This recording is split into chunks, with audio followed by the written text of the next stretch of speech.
محرم الحرام کو اللہ سبحانہ وتعالی نے اپنا مہینہ کہا ہے. نبی صلی اللہ علیہ وسلم نے اس کو شہر اللہ کہا ہے، اللہ کا مہینہ. مہینوں کی کل تعداد تو 12 ہے، جیسا کہ قرآن مجید سے ہمیں پتہ چلتا ہے ان عدۃ الشہور عند اللہ 12 شہرا فی کتاب اللہ یوم خلق السماوات والارض منها 4 حرم ذلك الدین القیم فلا تظلموا فیہن انفسکم.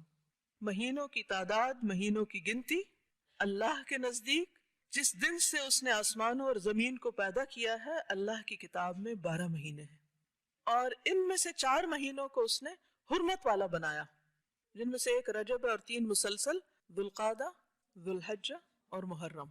اور یہ 4 مہینے جنہیں حرمت والے قرار دیا، ان کے پیچھے بھی ایک خاص غرض ہے، اور ان میں سے خصوصی طور پر محرم کو محرم اور پھر ساتھ الحرام کہا گیا، یعنی بہت ہی حرمت والا. محرم کا لفظی معنی ہوتا ہے ممنوع، حرام کیا گیا، مقدس، عظمت والا، لائق احترام.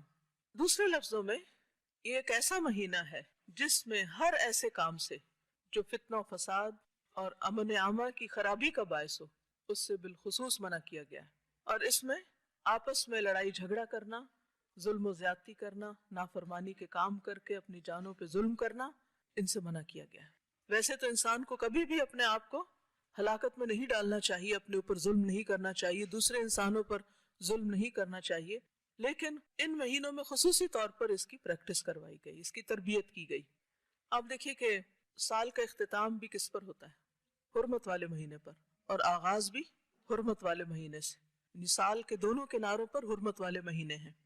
حج کے مہینے میں لوگ جب حج پہ جاتے ہیں تو کیا کرتے ہیں؟ احرام پہنتے ہیں، اور حالت احرام میں کیا کچھ منع ہوتا ہے؟ الحج اشہر معلومات فمن فرض فیہن الحج فلا رفث ولا فسوق ولا جدال فی الحج. یعنی احرام پہن کے فسوق، جدال، سختی سے منع. جس معاشرے کے اندر جن لوگوں کے درمیان 2 چیزیں ختم ہو جائیں، گناہ اور آپس کا لڑائی جھگڑا، تو وہ معاشرہ کیسا معاشرہ ہوگا؟ اگر کسی گھر کے اندر سے یہ 2 چیزیں نکل جائیں تو وہ گھر کیسا گھر بن جائے گا؟ امن والا. اسی طرح کسی شہر سے، کسی ملک سے جب یہ 2 چیزیں نکل جاتی ہیں تو وہاں پر امن و امان ہو جاتا ہے. حج پر بھی اسی کی پریکٹس کروائی گئی. پھر حج سے واپس آؤ تو پھر بھی اپنی اس کیفیت کو برقرار رکھو، اس حرمت کا خیال رکھو.